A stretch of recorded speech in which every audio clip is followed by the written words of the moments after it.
ദൈവനാമത്തിന്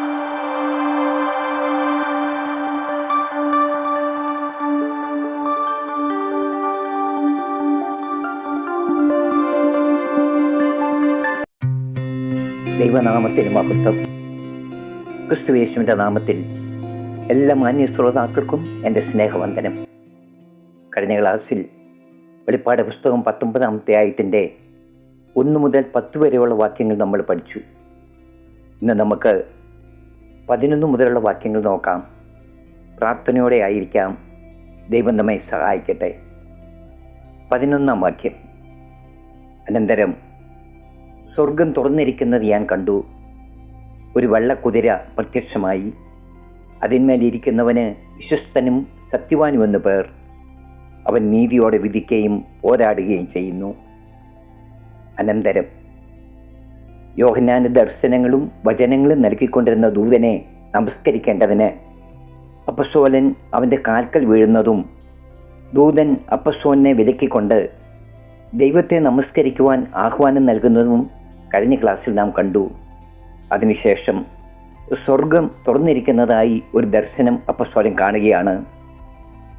4-ാം അധ്യായം 1-ാം വാക്യത്തിൽ സ്വർഗത്തിൽ ഒരു വാതിൽ തുറന്നിരിക്കുന്നത് അപ്പസ്തോലൻ കണ്ടെങ്കിൽ, ഇവിടെ സ്വർഗം തന്നെ തുറന്നിരിക്കുന്നതാണ് അപ്പസ്തോലൻ കാണുന്നത്. ഉടനെ ഒരു വെള്ളക്കുതിര പ്രത്യക്ഷപ്പെട്ടു. അതിന്മേൽ വിശ്വസ്തനും സത്യവാനും എന്ന് പേരുള്ള ഒരുവൻ ഇരിക്കുന്നു. സഭയ്ക്കുള്ള ദൂത് പഠിച്ചപ്പോൾ 3-ാം അധ്യായം 14-ാം വാക്യത്തിൽ ഈ പേര് നമ്മൾ കണ്ടിരുന്നു. ആ പേരിൻ്റെ ഉടമ നമ്മുടെ കർത്താവായ യേശു ക്രിസ്തു അല്ലാതെ മറ്റാരുമല്ലെന്ന് നമുക്കറിയാം.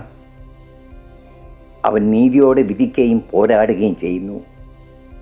യോഹന്നാൻ ഇപ്പോൾ കാണുന്ന ഈ ദർശനം മുന്നമേ അപ്പസ്തോലൻ കണ്ട മറ്റൊരു ദർശനത്തെ നമ്മെ ഓർമ്മിപ്പിക്കുന്നു. മുദ്രകൾ എന്ന വിഷയം നാം പഠിച്ചപ്പോൾ 6-ന്റെ 1-2 വാക്യങ്ങൾ, കുഞ്ഞാട് മുദ്രകളിലൊന്ന് പൊട്ടിച്ചപ്പോൾ നീ വരിക എന്ന് 4 ജീവികളിലൊന്ന് ഇടിമുഴക്കം പോലെ പറയുന്നത് ഞാൻ കേട്ടു. അപ്പോൾ ഞാൻ ഒരു വെള്ളക്കുതിരയെ കണ്ടു. അതിന്മേലിരിക്കുന്നവൻ്റെ കയ്യിൽ ഒരു വില്ലുണ്ട്. അവനൊരു കിരീടവും ലഭിച്ചു. അവൻ ജയിക്കുന്നവനായും ജയിപ്പാനായും പുറപ്പെട്ടു. പിതാവിൽ നിന്നും രാജ്യത്വവും അധികാരവും പ്രാപിച്ച് ജയിക്കുന്നവനായും ജയിപ്പാനായും പുറപ്പെട്ട നമ്മുടെ കർത്താവായ യേശു ക്രിസ്തു തൻ്റെ ശത്രുക്കളോട് പോരാടി ജയിച്ച് വിജയശ്രീലാളിതനായി വന്നിരിക്കുകയാണിപ്പോൾ ലോകത്തെ നീതിയോടെ ന്യായം വിധിക്കുവാൻ. 12-ാം വാക്യം. അവൻ്റെ കണ്ണ് അഗ്നിജ്വാല, തലയിൽ അനേകം രാജമുടികൾ, എഴുതിയിട്ടുള്ളൊരു നാമവും അവനുണ്ട്. അത് അവനല്ലാതെ ആർക്കും അറിഞ്ഞുകൂടാ. അവൻ്റെ കണ്ണ് അഗ്നിജ്വാല. വെളിപ്പാട് 1-14, 2-18 വാക്യങ്ങളിൽ അവൻ ഉൾപ്പൂവുകളെയും ഹൃദയങ്ങളെയും അറിയുന്നവനാണെന്ന് നമ്മൾ കണ്ടു. അവൻ്റെ തലയിൽ അനേക രാജമുടികൾ. ഇതവൻ്റെ രാജ്യത്വത്തിൻ്റെ അളവറ്റ അധികാരത്തെയും ശക്തിയെയും കാണിക്കുന്നു. അവൻ്റെ രാജ്യാധികാരം എത്രത്തോളം വിപുലവും വ്യാപകവുമാണെന്ന് ആർക്കും നിർണ്ണയിക്കുവാൻ സാധ്യമല്ല. അവൻ രാജാതി രാജാവും കർത്താതി കർത്താവുമാണെന്ന് 16-ാം വാക്യത്തിൽ നാം കാണുന്നു. വെളിപ്പാട് 19-16. രാജാതി രാജാവും കർത്താതി കർത്താവും എന്ന നാമം അവൻ്റെ ഉടുപ്പുമേലും തുടമേലും എഴുതിയിരിക്കുന്നു. അവിടെ എത്തുമ്പോൾ ഞാനിത് വിശദീകരിക്കാം. എഴുതിയിട്ടുള്ള ഒരു നാമവും അവനുണ്ട്. ജയം പ്രാപിച്ച് നിത്യതയിലെത്തുന്ന ഓരോ വിശുദ്ധനും ഓരോ പുതിയ നാമം ലഭിക്കുമെന്ന് വെളിപ്പാട് 2-17 നാം കണ്ടതുപോലെ നമ്മുടെ കർത്താവിനും നിത്യതയിൽ ഒരു പുതിയ നാമം ഉണ്ടായിരിക്കുമെന്ന് 3-12 വാക്യത്തിൽ നിന്നും നാം മനസ്സിലാക്കിയിരുന്നു. അവനല്ലാതെ ആർക്കും അറിഞ്ഞുകൂടാത്ത ഒരു നാമം. ഇപ്പോൾ ആ നാമത്തിലാണ് അവൻ വന്നിരിക്കുന്നത്. യേശുക്രിസ്തുവിൻ്റെ നാമത്തെക്കുറിച്ച് ചിന്തിക്കുമ്പോൾ അവൻ്റെ സ്വർഗീയ ജനനത്തിങ്കൽ സർവ സൃഷ്ടികൾക്ക് മുമ്പ് പിതാവിൽ നിന്ന് ജനിച്ചപ്പോൾ ദൈവപുത്രൻ എന്ന നിലയിൽ അവൻ്റെ പേര് ദൈവവചനമെന്നാണ്. മനുഷ്യപുത്രൻ എന്ന നിലയിൽ കന്യകയിൽ നിന്ന് ജനിച്ച് ഭൂമിയിൽ വന്നപ്പോൾ അവൻ്റെ പേര് യേശു എന്നാണ് വിളിച്ചത്. യേശു യഹോശുവ എന്ന രണ്ട് എബ്രായ പദങ്ങൾ ചേർന്നാണ് യഹോശുവ യോശുവ എന്ന നാമം ഉണ്ടായത്. യഹോവ രക്ഷയാകുന്നു എന്നാണ് ആ പേരിൻ്റെ അർത്ഥം. അതിൻ്റെ ഗ്രീക്ക് രൂപമാണ് യേശു എന്നുള്ളത്. സുറിയാനി രൂപമാണ് ഈശോ എന്നുള്ളത്. തൻ്റെ പിതാവായി ദൈവത്തിൻ്റെ നാമം തന്നെയാണത്. മനുഷ്യൻ്റെ രക്ഷയോടുള്ള ബന്ധത്തിൽ വന്നപ്പോൾ യഹോവ രക്ഷയാകുന്നു എന്ന അർത്ഥത്തിൽ യേശു എന്ന നാമം അവന് നൽകി. മത്തായി 1:21 നമുക്കത് കാണാം. അവൾ ഒരു മകനെ പ്രസവിക്കും, അവൻ തൻ്റെ ജനത്തെ അവരുടെ പാപങ്ങളിൽ നിന്ന് രക്ഷിപ്പാൻ ഇരിക്കൊണ്ട് നീ അവന് യേശു എന്ന് പേരിടണം എന്ന് പറഞ്ഞു.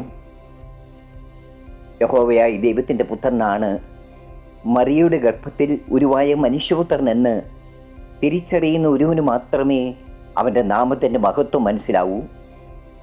മനുഷ്യവർഗത്തിൻ്റെ രക്ഷ പൂർത്തിയാക്കുന്നതുവരെ മാത്രമേ അവൻ്റെ മേൽ ഈ നാമം ഉണ്ടായിരിക്കുകയുള്ളൂ. പിന്നെ യഹോവ എന്ന നാമം പിതാവായി ദൈവത്തിന് മാത്രമേ ഉണ്ടാകുകയുള്ളൂ. ഞാനൊരു വാക്യം വായിക്കാം. സക്കരിയാവ് 14:9. യഹോവ സർവഭൂമിക്കൻ രാജാവാകും. അന്നാളിൽ യഹോവ ഏകനും അവൻ്റെ നാമം ഏകവുമായിരിക്കും.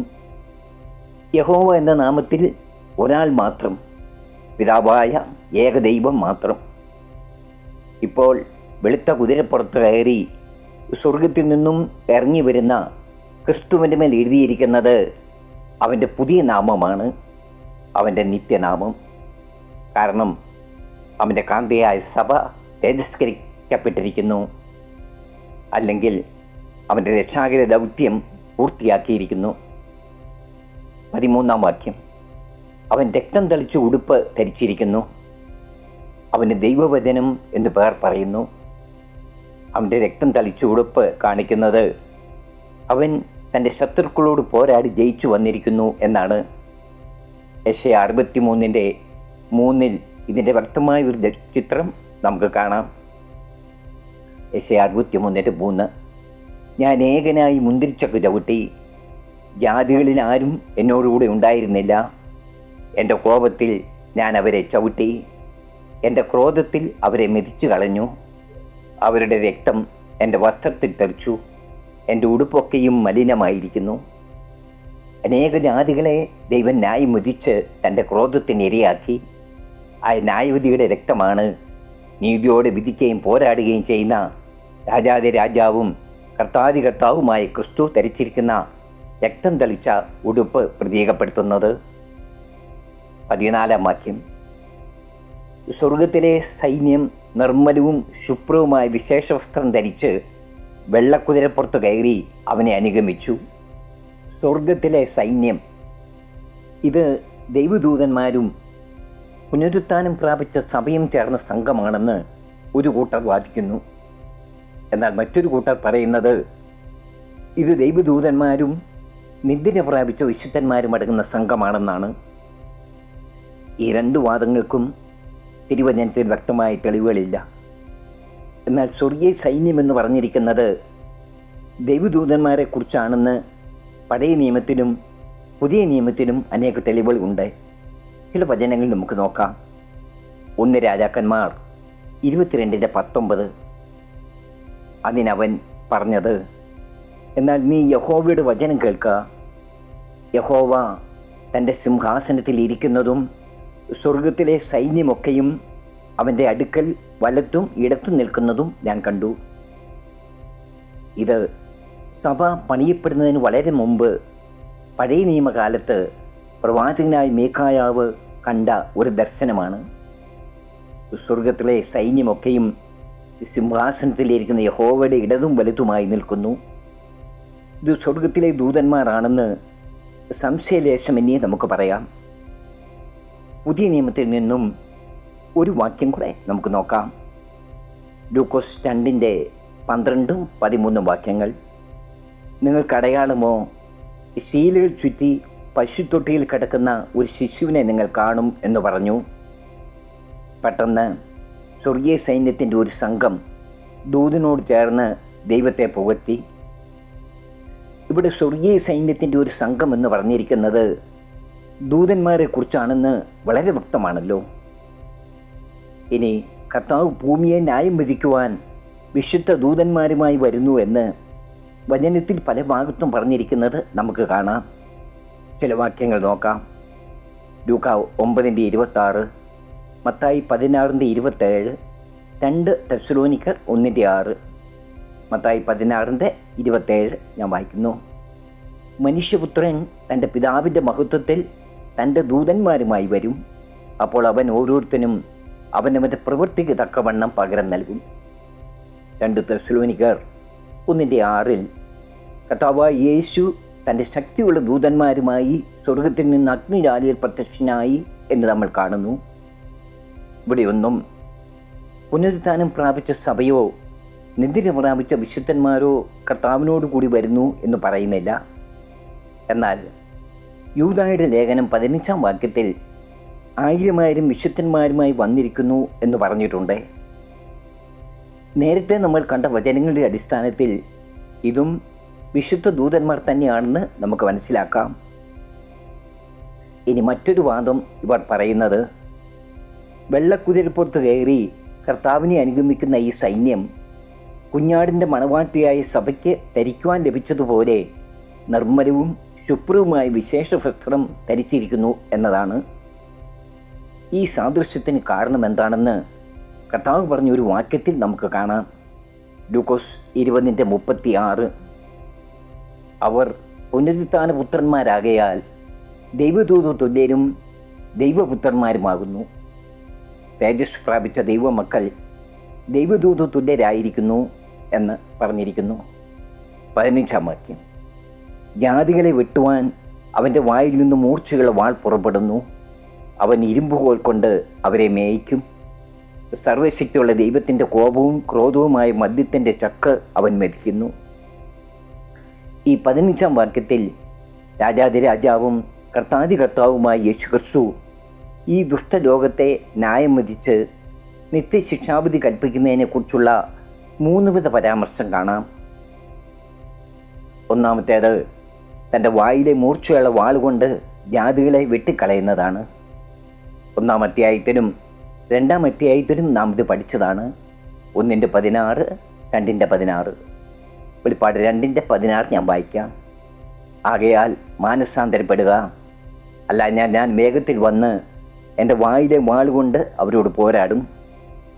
മാനസാന്തരപ്പെടാത്തവരെ കർത്താവിൻ്റെ വായിൽ നിന്ന് പുറപ്പെടുന്ന ന്യായവിധിയുടെ വചനത്താൽ ന്യായം വിധിച്ച് നിത്യശിക്ഷാവിധിക്ക് അർഹരാക്കുന്നതാണ് ഇതെന്ന് നാം അന്ന് മനസ്സിലാക്കിയിരുന്നു. ഇത് 1-ാം നൂറ്റാണ്ടിൽ ജീവിച്ചിരുന്ന മനുഷ്യർക്ക് മാത്രമല്ല, എല്ലാ കാലത്തുമുള്ളവർക്കുള്ളതാണ്. അന്ത്യന്യായവിധിയിലും നാം ഇത് കാണുന്നുണ്ട്. 21-ാം വാക്യം, ശേഷിച്ചവരെ കുതിരപ്പുറത്തിരിക്കുന്നവൻ്റെ വായിൽ നിന്ന് പുറപ്പെടുന്ന വാൾ കൊണ്ട് കൊന്ന് അവരുടെ മാംസം തിന്ന് സകല പക്ഷികൾക്കും തൃപ്തി വന്നു. 2-ാമതായി പറഞ്ഞിരിക്കുന്നത് ഇരുമ്പുകോലും കൊണ്ട് മേയിക്കുന്ന കാര്യമാണ്.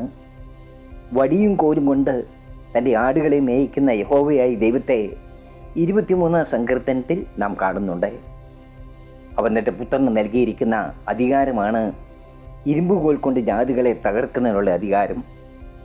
സങ്കീർത്തനം 2:9. ഇരുമ്പുകോൽ കൊണ്ട് നീ അവരെ തകർക്കും, കുശവൻ്റെ പാത്രം പോലെ അവരെ ഉടയ്ക്കും.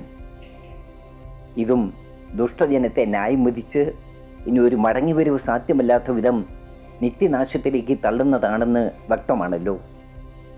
3-ാമതായി പറഞ്ഞിരിക്കുന്നത് സർവശക്തനായ ദൈവത്തിൻ്റെ കോപവും ക്രോധവുമായ മദ്യത്തിൻ്റെ ചക്ക് മെതിക്കുന്ന ചിത്രമാണ്. ഇതും അന്ത്യന്യായവിധി ദിവസത്തിൽ ദൈവത്തിൻ്റെ കോപവും ക്രോധവും അന്ത്യവും പൂർണ്ണവുമായി ദുഷ്ടലോകത്തിന്മേൽ ചുരിഞ്ഞ് നിത്യനരകത്തിലേക്ക് തള്ളിക്കളയുന്ന സംഭവമാണെന്ന് 14-ാം അധ്യായത്തിൻ്റെ പഠനത്തിൽ നാം കണ്ടു. 14:19-20 വാക്യം, ദൂതൻ കോങ്കത്തി ഭൂമിയിലേക്ക് എറിഞ്ഞു, ഭൂമിയിലെ മുന്തിരിക്കൊല അറുത്തു, ദൈവകോപത്തിൻ്റെ വലിയ ചക്കിലിട്ടു. ചക്ക് നഗരത്തിന് പുറത്തു വെച്ചു മെതിച്ചു. ചക്കൽ നിന്ന് രക്തം കുതിരകളുടെ കടിവാളുകളോളം പൊങ്ങി 200 നാഴിക ദൂരത്തോളം ഒഴുകി. ഇങ്ങനെ 3 വിധത്തിൽ കർത്താവിൻ്റെ 2-ാം വരവ് മുതൽ ദുഷ്ടലോകത്തിന് താൻ നൽകുന്ന നിത്യശിക്ഷാവിധിയെ വെളിപ്പെടുത്തിയിരിക്കുന്നു. 16-ാം വാക്യം. രാജാതി രാജാവും കർത്താതി കർത്താവും എന്ന നാമം അവൻ്റെ ഉടുപ്പിന്മേലും തുടമേലും എഴുതിയിരിക്കുന്നു. അവൻ രാജാതി രാജാവും കർത്താതി കർത്താവുമാണ്. സകല രാജാക്കന്മാർക്കും കർത്താക്കന്മാർക്കും മീതെ അധികാരമുള്ളവനാണവൻ. അവൻ അനുവദിക്കാതെ ആർക്കും ഒന്നും ചെയ്യാൻ കഴിയുന്നതല്ല. അവനറിയാതെ ഒന്നും സംഭവിക്കുകയുമില്ല. രാജാതി രാജാവും കർത്താതി കർത്താവുമെന്ന നാമം അവൻ്റെ ഉടുപ്പിന്മേലും തുടമേലും എഴുതിയിരിക്കുന്നു. ഉടുപ്പുമേലും തുടമേലും. ഉടുപ്പ് ഒരുവൻ്റെ പദവിയെ കാണിക്കുന്നതാണ് അവൻ്റെ വസ്ത്രം. പദവിയിൽ അവൻ രാജാതി രാജാവും കർത്താതി കർത്താവുമാണെന്ന്. തുട ഒരുവൻ്റെ ശക്തിയുടെ സ്ഥാനമാണ് തുട. ശക്തിയിൽ അവൻ രാജാതി രാജാവും കർത്താതി കർത്താവുമാണെന്ന് കാണിക്കുന്നു. പദവിയിലും ശക്തിയിലും അവനേക്കാൾ ശ്രേഷ്ഠനായി മറ്റാരുമില്ല. 17-18 വാക്യങ്ങൾ. ഒരു ദൂതൻ സൂര്യനിൽ നിൽക്കുന്നത് ഞാൻ കണ്ടു. അവൻ ആകാശമധ്യേ പറക്കുന്ന സകല പക്ഷികളോടും രാജാക്കന്മാരുടെ മാംസവും സഹസ്രാധിപന്മാരുടെ മാംസവും വീരന്മാരുടെ മാംസവും കുതിരകളുടെയും കുതിരപ്പുറത്തിരിക്കുന്നവരുടെയും മാംസവും സ്വതന്ത്രന്മാരും ദാസന്മാരും ചെറിയവരും വലിയവരുമായ എല്ലാവരുടെയും മാംസവും തിന്മാൻ മഹാദൈവത്തിൻ്റെ അത്താഴത്തിന് വന്നുകൂടുവിൻ എന്ന് ഉറക്കെ വിളിച്ചു പറഞ്ഞു. മറ്റൊരു ദർശനത്തിൽ ഒരു ദൂതൻ സൂര്യനിൽ നിൽക്കുന്നതായി അപ്പസ്തോലൻ കാണുന്നു. അവൻ ആകാശമധ്യേ പറക്കുന്ന സകല പക്ഷികളോടും മഹാദൈവത്തിൻ്റെ അത്താഴത്തിന് വന്നുകൂടുവിനെന്ന് ഉറക്കെ വിളിച്ചു പറയുന്നു. രാജാക്കന്മാരുടെയും സഹസ്രാധിപന്മാരുടെയും വീരന്മാരുടെയും കുതിരകളുടെയും കുതിരപ്പുറത്തിരിക്കുന്നവരുടെയും സ്വതന്ത്രന്മാരും ദാസന്മാരും ചെറിയവരും വലിയവരുമായ എല്ലാവരുടെയും മാംസം തിന്നുവാനാണ് പക്ഷികളെ അവൻ സ്നേഹിക്കുന്നത്. ഇവിടെ വലിയൊരു സംഹാരത്തിൻ്റെ ചിത്രമാണ് കാണുന്നത്. ഇത് സംഭവിച്ചു കഴിഞ്ഞതായിട്ടോ അല്ലെങ്കിൽ ഉടൻ സംഭവിക്കാൻ പോകുന്നതായിട്ടോ ആണ് നമുക്ക് മനസ്സിലാകുന്നത്. യുദ്ധവും ആയിട്ട് ബന്ധപ്പെട്ടവർ മാത്രമല്ല, സകല ജനവിഭാഗങ്ങളും ഇതിൽ പരാമർശിക്കപ്പെട്ടിരിക്കുന്നു. സ്വതന്ത്രരും ദാസന്മാരുമായി ചെറിയവരും വലിയവരുമായ സകല മനുഷ്യരും. ഇതിന് സമാന്തരമായ വേദഭാഗം യെഹെസ്കേൽ പ്രവചനം 39-ാം അധ്യായത്തിൽ നാം കാണുന്നുണ്ട്. യെഹെസ്കേൽ 39:17 മുതൽ 20 വരെ വാക്യങ്ങൾ. മനുഷ്യപുത്ര, യഹോവയായ കർത്താവ് ഇപ്രകാരം അരുളിച്ചെയ്യുന്നു: സകലവിധ പക്ഷികളോടും എല്ലാ കാട്ടുമൃഗങ്ങളോടും നീ പറയേണ്ടുന്നത്, നിങ്ങൾ കൂടി വരുവിൻ, നിങ്ങൾ മാംസം തിന്നുകയും രക്തം കുടിക്കുകയും ചെയ്യേണ്ടതിന് ഞാൻ ഇസ്രായേൽ പർവ്വതങ്ങളിൽ ഒരു മഹായാഗമായി നിങ്ങൾക്ക് വേണ്ടി അർപ്പാൻ പോകുന്ന എൻ്റെ യാഗത്തിന് 4 പുറത്തു നിന്നും വന്നുകൂടുവിൻ. നിങ്ങൾ വീരന്മാരുടെ മാംസം തിന്ന് ഭൂമിയിലെ പ്രമുഖന്മാരുടെ രക്തം കുടിക്കണം. അവരൊക്കെയും ബാഷാനിലെ തടിപ്പിച്ച ആട്ടുകൊറ്റന്മാരും കുഞ്ഞാടുകളും കോലാട്ടുകൊറ്റന്മാരും കാളകളും തന്നെ. ഞാൻ നിങ്ങൾക്ക് വേണ്ടി അറുത്തിരിക്കുന്ന എൻ്റെ യാഗത്തിൽ നിന്ന് നിങ്ങൾ തൃപ്തരാകുവോളും മേധസ് തിന്നുകയും ലഹരിയാകുവോളും രക്തം കുടിക്കുകയും ചെയ്യും. ഇങ്ങനെ നിങ്ങൾ എൻ്റെ മേശയിങ്കൽ കുതിരകളെയും വാഹനമൃഗങ്ങളെയും വീരന്മാരെയും സകല യോദ്ധാക്കളെയും തിന്ന് തൃപ്തരാകും എന്ന് യഹോവയായ കർത്താവിൻ്റെ അരുളപ്പാട്. യെഹെസ്കേൽ പ്രവാചകൻ ലഭിച്ച ഇതേ ദർശനം തന്നെയാണ് യോഹന്നാന് ലഭിച്ചിരിക്കുന്നതെന്ന് വളരെ വ്യക്തമാണ്. 19-ാം വാക്യം.